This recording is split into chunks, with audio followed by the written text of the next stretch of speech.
Welcome back. Today we are working on a mushroom rug. This is the number of squares we will need of each color. And let's begin. The original pattern can be found at pixelatedmushroom.blogspot.com.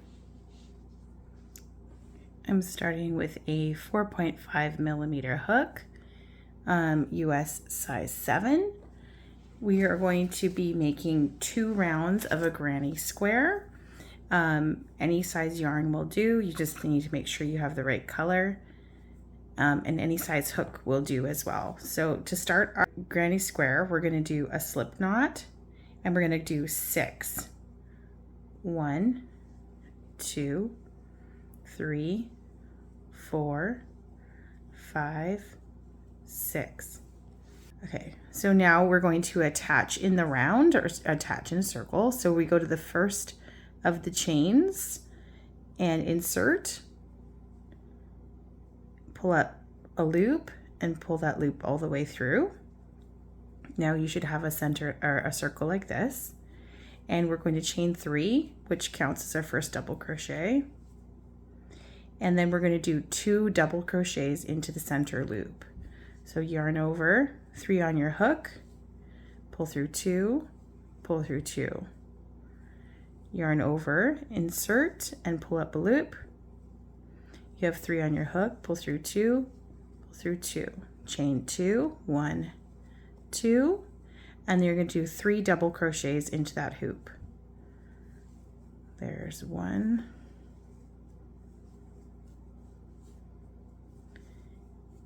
2, and 3. Chain 2, 1, 2, 3 double crochets, 1, 2, 3, chain 2, 3 double crochets. This is the last of the 4.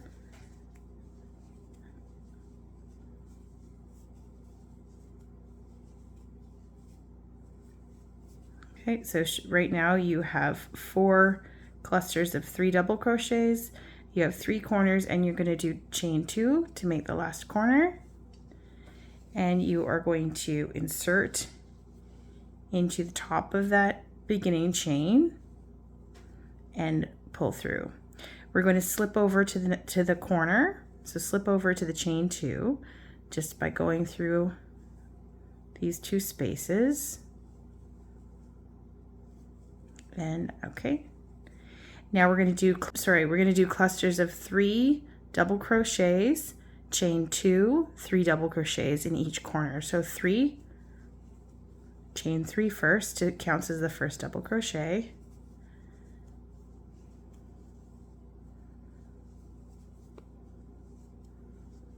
Chain 2 and 3 double crochets into the same one.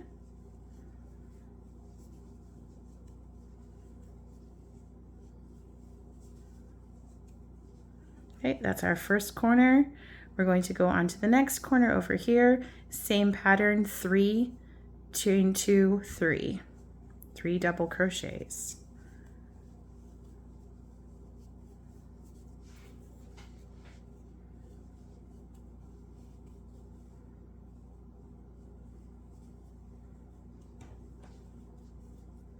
Chain 2.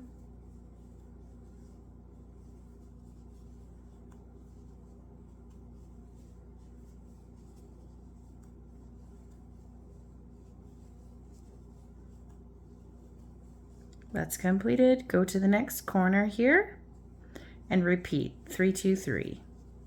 3 double crochets, 2 chains, 3 double crochets.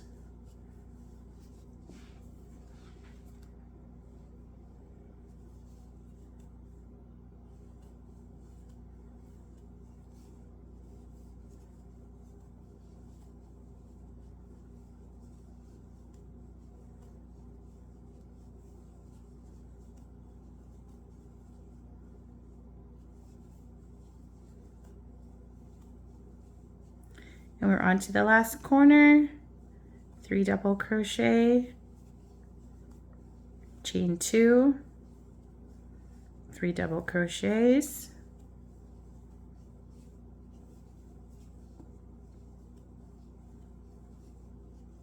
okay, we've made it back to the start. We're going to go to the top of this chain, slip it in. I like to slip to the second one, that's just my personal preference. At this point, you are done. 2 rounds, 1, 2. You're going to cut your string and you're going to pull it through. Cut your string and pull all the way through. There we go. So that is one of the pink. You need 26 of these in total. You need 73 of the black, 40 of the white, and the red I think is 34. I'll double check. So you just need to make a lot more of those.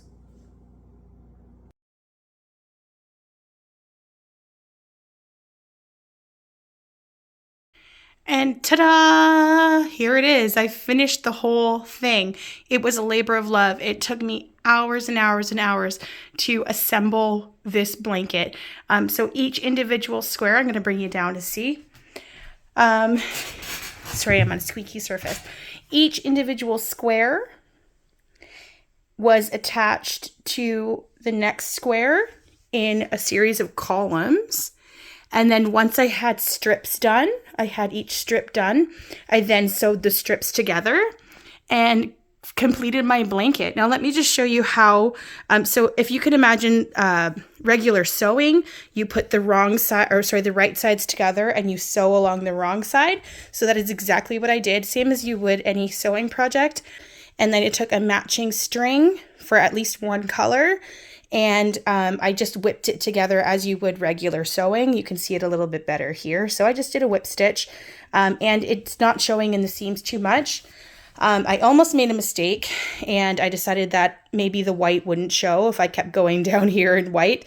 The white does show. So I recommend if you're going to do this project, when you're sewing it together, you use one of the colors matching thread, and then you can't see it. You can't see where it seamed. Would I recommend this project to a beginner? No way. This was way too time consuming. I think to assemble each of these strips, it took me at least an hour or more per strip. There's 1, 2, 3, 4, 5, 6, 7, 8, 9, 10. There's 15 strips and like the smallest one took me an hour. Assembling the strips together, once they were in the strips, it didn't take that long. So, because I was able to just continually go, but each block, attaching it to another block, I had to snip and cut and sew and do a lot of things. It took a long time. So this project, I've been working on it for about 3 weeks now. Assembling each square took about 4 minutes per square. It was much more satisfying and a lot more portable. I could carry it around with me and do little squares here and there. So my recommendations, if you're going to do this project, I highly recommend that you weave your ends as you go and even attach the squares as you go. It'll make it much more satisfying. I'm so proud of myself that I did not give up. I'm going to add the link for this chart, and I have the pattern as well, how to do the 2-row granny squares. That pattern is on that website as well. I did ask for permission to be sharing it and to be sharing my process. If you want to try it, give it a try. I think it's a commitment. It's a thing of love. I have 3 kids and only 1 blanket, so they're just gonna have to fight over this one because I'm not doing it again. It's too much work. However, it is very doable. It's very basic stitches, a lot of sewing. It's not a complicated pattern. It just takes a lot of assembly. Thank you so much for joining me. Please consider subscribing. Stay with me. We're going to be doing more projects as I have more free time now because I don't have this giant project to complete anymore. Thank you so much. Bye.